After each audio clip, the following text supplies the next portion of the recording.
আমাৰ যদি মাংস খোৱা এৰি দিলে যদি অসমত শান্তি হয়, আল্লাহৰ কসম খাই মই আপোনালোকক প্ৰতিশ্ৰুতি দিছোঁ, সংখ্যালঘু সংগ্ৰাম পৰিষদে মাংস নাখাবলৈ আমি আহ্বান জনাওঁ। আমি টেষ্ট কৰোঁ, আমি খাওঁ, আমি গম পাওঁ।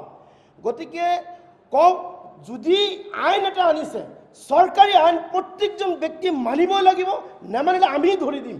কিন্তু সেই ভিত্তিত যদি মাংসৰ পৰিৱৰ্তে মহৰ মাংস, খাচীৰ মাংস বিক্ৰী কৰে আৰু পুলিচে উঠাই লৈ গৈ পেলাই তাত চেক কৰে, মানুহখিনিৰ ওপৰত অত্যাচাৰ কৰা হয়, এইটো কিন্তু বেয়া কথা। আৰু মই মুছলমান সমাজক মই আহ্বান জনাম, 3 মাহৰ কাৰণে মুছলমান মানুহে মাংস খোৱা বাদ দিয়ক আৰু তাৰপিছত লাহে লাহে অভ্যাস হৈ যাব। আমি বিচাৰোঁ অসমৰ ভিতৰত শংকৰ ৰাজনৰ দেশৰ ভিতৰত কোনো ধৰণৰ হিন্দু মুছলমানৰ ৰাজনীতি হ'ব নোৱাৰে।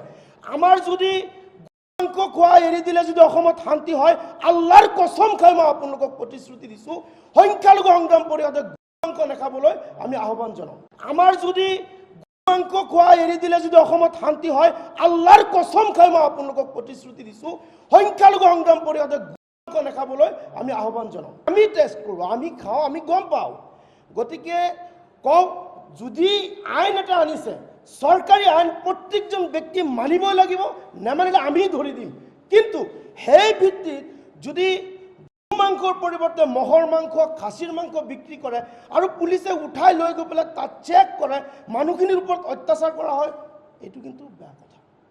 আৰু মই মুছলমান সমাজক মই আহ্বান জনাম, 3 মাহৰ কাৰণে মুছলমান মানুহে মাংস খোৱা বাদ দিয়ক আৰু তাৰপিছত লাহে লাহে অভ্যাস হৈ যাব।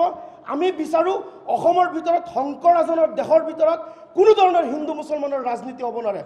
আমাৰ যদি মাংস খোৱা এৰি দিলে যদি অসমত শান্তি হয়, আল্লাহৰ কসম খাই মই আপোনালোকক প্ৰতিশ্ৰুতি দিছোঁ, সংখ্যালঘু সংগ্ৰাম পৰিষদে মাংস নাখাবলৈ আমি আহ্বান জনাওঁ। আমাৰ যদি মাংস খোৱা এৰি দিলে যদি অসমত শান্তি হয়, আল্লাহৰ কসম খাই মই আপোনালোকক প্ৰতিশ্ৰুতি দিছোঁ, সংখ্যালঘু সংগ্ৰাম পৰিষদে মাংস নাখাবলৈ আমি আহ্বান জনাওঁ। আমি টেষ্ট কৰোঁ, আমি খাওঁ, আমি গম পাওঁ।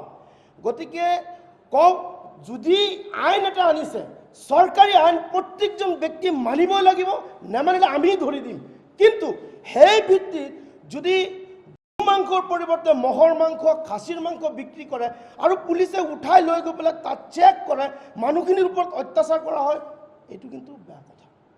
আৰু মই মুছলমান সমাজক মই আহ্বান জনাম, 3 মাহৰ কাৰণে মুছলমান মানুহে মাংস খোৱা বাদ দিয়ক আৰু তাৰপিছত লাহে লাহে অভ্যাস হৈ যাব।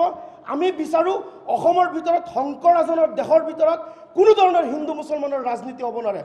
আমাৰ যদি মাংস খোৱা এৰি দিলে যদি অসমত শান্তি হয়, আল্লাহৰ কসম খাই মই আপোনালোকক প্ৰতিশ্ৰুতি দিছোঁ, সংখ্যালঘু সংগ্ৰাম পৰিষদে মাংস নাখাবলৈ আমি আহ্বান জনাওঁ।